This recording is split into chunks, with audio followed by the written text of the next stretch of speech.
The Pool Guy Podcast Show. The Pool Guy Podcast Show. The Pool Guy Podcast Show. Yeah! Hi, and welcome to this week's episode of The Pool Guy Show. Today I'm going to be talking about algae in your pool. I'm going to cover the different types of algae and the treatment for it. So if you're a homeowner with algae in your pool, or if you do pool service, stay tuned for some solutions for your algae problems. This week's podcast is brought to you by InyoPools.com. InyoPools has been helping pool owners find the right pool parts since 2001. With over 50,000 pool parts in stock, order online today and have the parts delivered right to your door. And this podcast is also brought to you by Riptide Pool Vacuum System. The Riptide is a powerful vacuum system that picks up a large leaf debris from the bottom of the pool rapidly. To learn more about the Riptide Pool Vacuum, you can visit them at their website, www.riptidevac.com. So if you own a pool or if you do pool service, chances are you've had to deal with algae in your pool. So I'm going to go over the different types of algae here. So basically algae is a plant type life form. It's a carbon-based life form, and there's only specific types of algae that can actually live in your pool. And I'll go over the three most common types of algae that's found in your pool, which is yellow algae, what we call mustard algae in the pool service industry. Then you have green algae, and you have black algae. So these are the three most common types of algae that you're going to run into. And they may be hard to get rid of in your pool depending on the season and other factors. So there are a few things that algae needs to grow in your pool. The first thing it needs is light. So one of the reasons why algae grows a lot in the summertime is because the sun is constantly hitting your pool. And you may notice some yellow algae or mustard algae growing in the shade of your pool. I'll go over that a little bit later in this podcast, but light is the main ingredient for algae to grow. Then it needs a food source like phosphates, nitrates, anything man-made like suntan lotion, deodorant, and any kind of body solutions like sweat or urine are food for algae. And usually after a pool party or a wind storm, you'll see algae blooming in your pool. And that's the reason why, because the food source is kind of blown into the pool water. Another cause of algae is having poor filtration or poor circulation, and this is due to a filter that's dirty, or you may not be running your pool long enough. If you run your pool for 2 or 3 hours a day and you have algae growing in your pool, chances are you're not running the pool long enough. So you want to run your pool for at least one full cycle of water through your pool, which is all the water passing from your pool through your pump, through the filter, and back into the pool again. If you live in regions like Texas where it gets really hot and humid, you may want to run it more than one cycle to keep the algae from growing in your pool. And you may get algae just in dead spots in your pool, like corners or step areas, or if you have a ladder in your pool, the water's not really circulating in those areas very well, and algae will form in those areas because there's no water circulating and a sanitizer is not being moved throughout the pool in those dead spots. So the most common algae you're probably going to find is green algae. Now green algae is a free-floating algae form. It's not really stuck to the walls of the pool. That's why the pool looks kind of murky, and you can actually see the green algae very clearly in the pool. And algae can form mainly if you don't have the proper sanitizer level in the pool and of course circulation. So a great way to prevent algae in your pool, green algae, black algae, and yellow algae, is to keep your chlorine level at 3 to 5 parts per million all summer long. And this will prevent a lot of algae from forming in your pool. So the green algae will bloom up pretty quickly if the pool runs out of sanitizer. So if you have a saltwater pool and say the cell gets dirty and it's not producing for a week, you don't notice it. You go back, if you're doing pool service, you go back a week later, the pool can be green because there's no chlorine in the pool for that week. And especially if the water temperature and the outdoor temperature is really high, algae needs kind of like warm water to grow. If your water is 55 degrees or lower, chances are you're not going to have algae. So in the summer, if you have a saltwater pool, or if you just have a regular chlorine pool and you don't add chlorine to the pool, within a week, the green algae can form and bloom pretty quickly.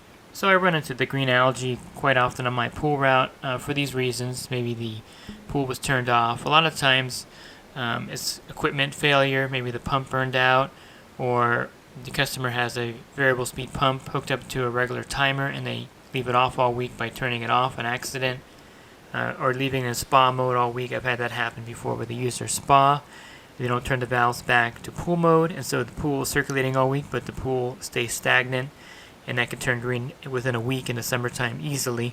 So the green algae is very common, and I'll go over a little later how to treat all the different types of algae. But the first thing you want to do when you have algae in the pool is to try to superchlorinate the pool, because chlorine actually is the best algicide there is. And so the first thing you want to do is superchlorinate the pool, which is to bring it up to 10 or 20 parts per million.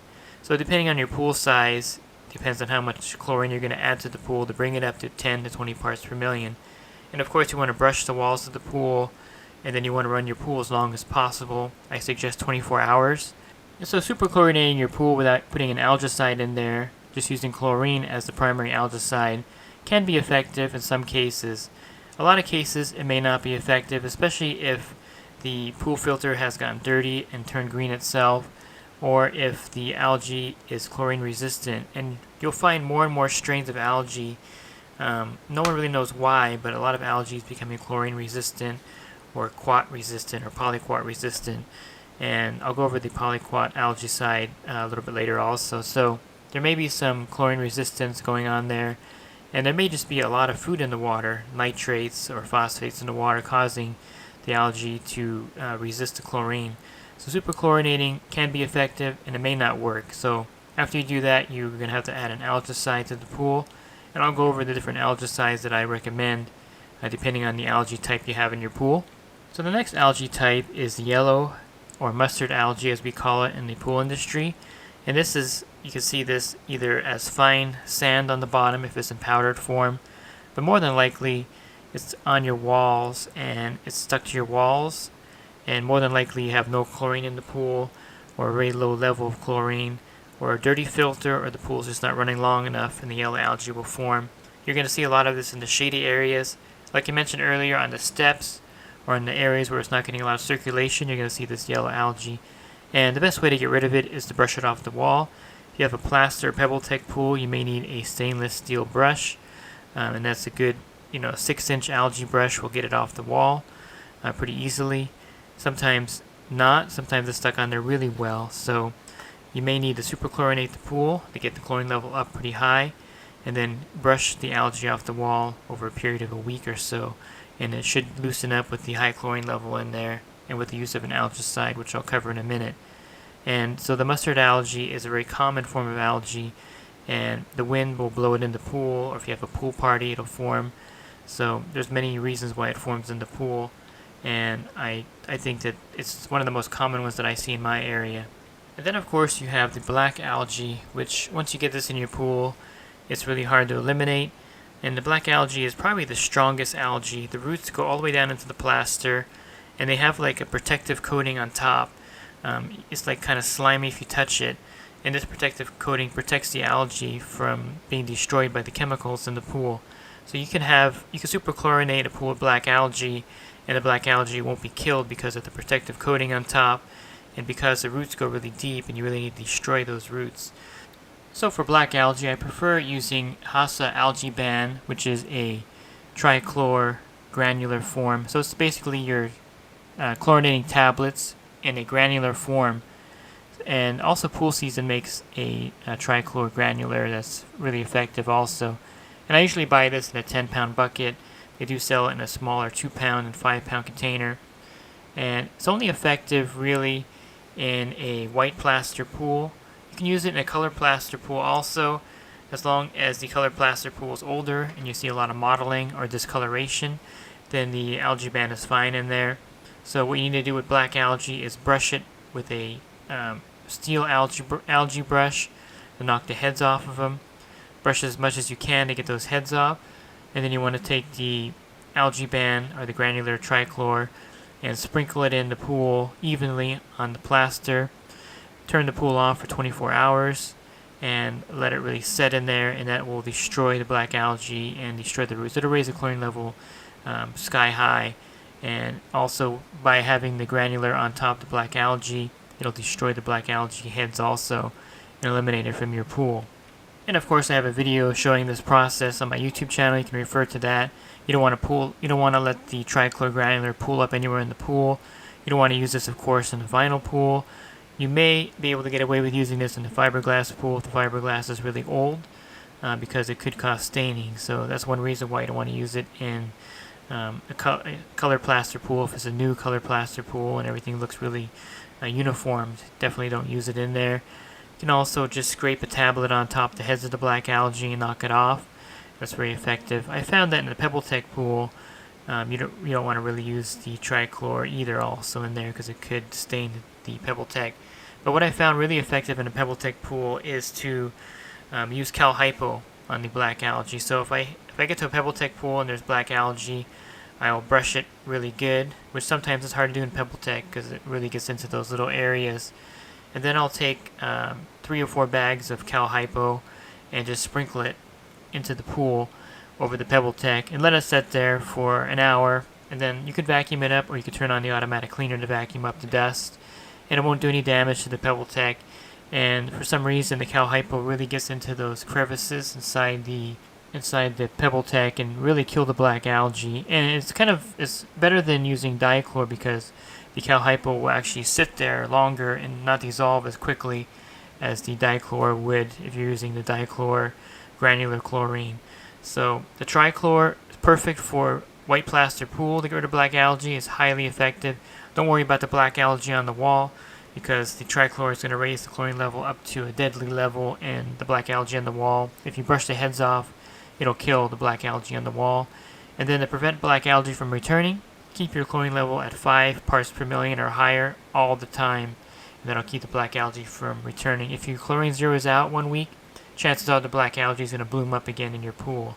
So definitely don't let that happen with the black algae, but it's very effective treatment with the algae band trichlor granular. So green algae and yellow algae, let me go over what I primarily will use for this.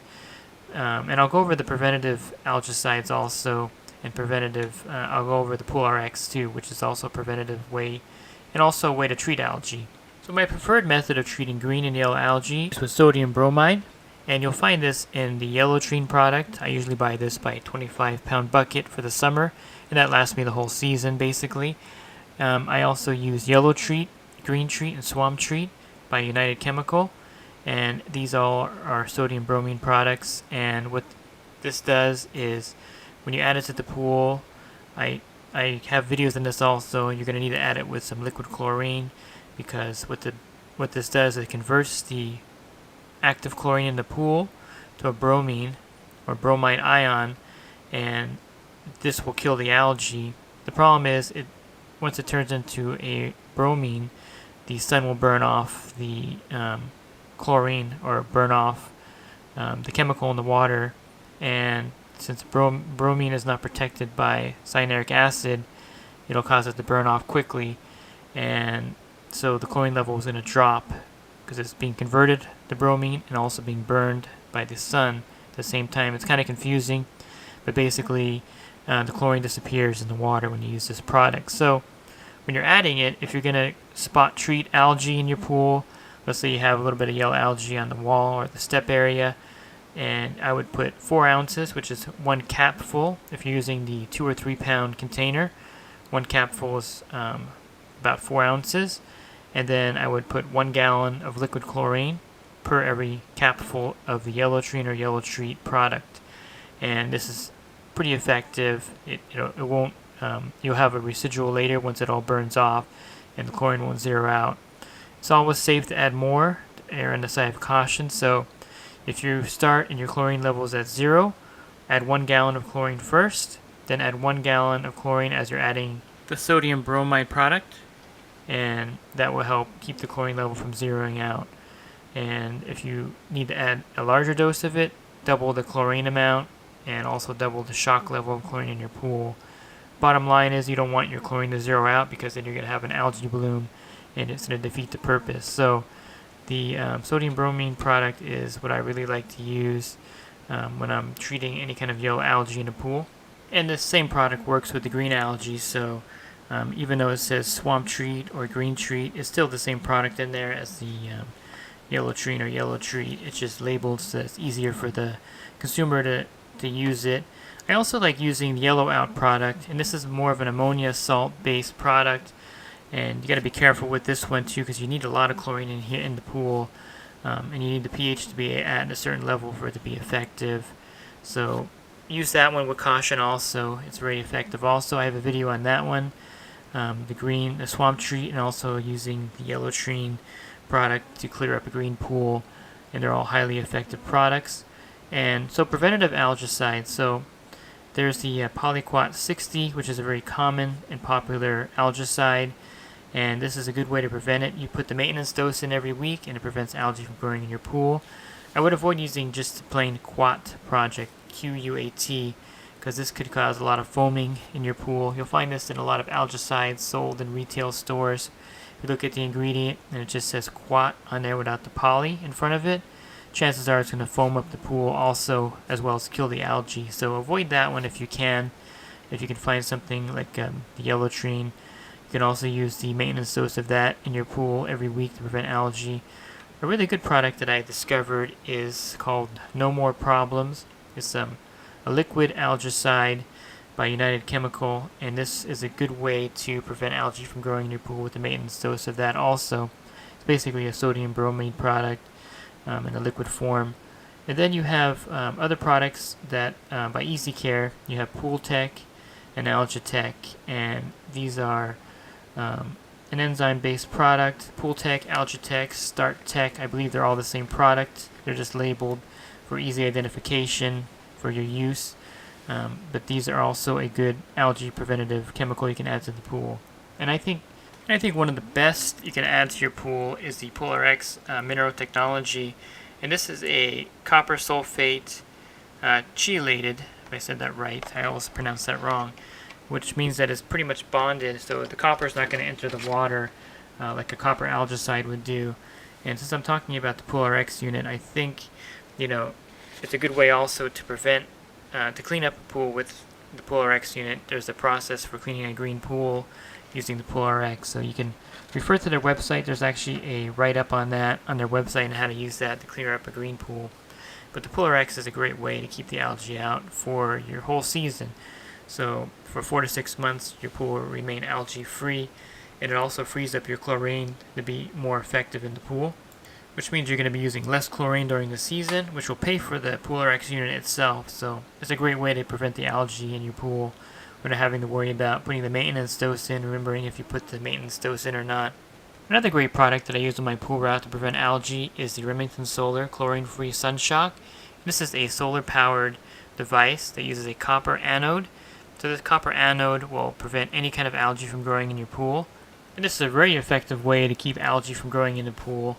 And all you have to do is replace the anode when it wears out every season or so. And the cost of the anode is not super expensive. I think it's like $30 or $40. And you just replace that every season. And it's a great way to prevent algae from growing in your pool. And again, it's easier than putting the maintenance dose of another product in there. You just drop the Remington Solar Chlorine Sun Shock in the pool and clean the anode every couple of weeks, and it keeps the pool algae free also. And of course, a couple of other effective algicides are the copper-based and the silver-based algicides. The only problem with these is if you use too much of them, it could stain the pool. So use the copper and silver-based algicides sparingly, but the copper and silver-based algicides are extremely effective in killing algae, and you can use those again with caution. And if you have really high phosphates in your pool and this is causing the algae problem, you take your water sample in to get it tested, or if you're in pool service and you test water where there's a lot of phosphates in the pool, phosphate remover is highly effective in lowering the phosphate level down. I use the phos-free product, and it's really good at lowering the phosphates down. And basically the phosphates are food for the algae, so if you lower that down, the algae will disappear in your pool. I also have a video on using the phos-free product. Basically everything I'm talking about in this podcast I have a video for, and if you're watching the YouTube version, I'll have all the links in the description for you so you can actually watch a video on a particular product I'm talking about here. But basically that's about everything you need to know about algae in your pool. That it needs sunlight, it needs some kind of food source in there, and it needs other factors like poor circulation, low chlorine levels or no chlorine in the pool, and that will just that's all it needs basically to bloom in your pool during the summertime. And it can be very difficult to get rid of Once you see the algae in the pool, it's too late basically, so you're going to have to either superchlorinate the pool, add an algaecide, or do something to kill the algae at that point. So the best way, of course, is to prevent the algae from growing in the first place by keeping your chlorine level at 3 to 5 parts per million in the summertime, keeping the water circulating long enough each day, keeping your filter clean, and using a preventative algaecide. If your pool gets algae, you can use the Pool Tech, the Algae Tech product. You can use the Pool RX, which I highly recommend. You can also use the maintenance dose of the Sodium Bromine. You can use No More Problem, and you can use a Polyquat 60. All of these will prevent algae from growing week to week in your pool, if your pool is susceptible to that. And of course, the Remington Solar Sun Shock is a great way also to prevent algae from growing in your pool. So prevent algae from growing by keeping your chlorine level high, keeping your pool circulating, and your filter clean. That's the first line of defense, and you won't need to do an expensive algae treatment or hire someone to do a green pool cleanup for you if you follow these steps. If you have any questions about algae cleanup or treatment, of course you can email me and contact me on my website or leave a comment in this video. And if you're a homeowner needing more help, I have an ebook available on my website, swimmingpoollearning.com. You can get this ebook for a low price of $9.99, and it has a whole section on algae in there also. So a lot of things I talk about in this podcast are in the ebook. And if you do pool service for a living, you can definitely benefit from my coaching site. On this site, you can get a discount on your liability insurance through SPPA. You'll get 10% off, plus you'll get the $100 application fee waived. You can also you're also invited to the GroupMe app, which is a chat with about 65 pool guys and gals on there, and you can ask questions and post pictures and get help there. You can also text me for one-on-one help for $10 a month, or you can call me at the $20 level and text me at that level. So there's a lot of great benefits by joining me on my coaching site, and I also will offer you some tips that you don't get to the general public here on my YouTube channel or my podcast or my website. So check that out if you're in the industry and you're looking for more help with your pool business. Thanks for listening to this week's podcast. Have a great rest of your week, and God bless. The Pool Guy Podcast Show. The Pool Guy Podcast Show. The Pool Guy Podcast Show.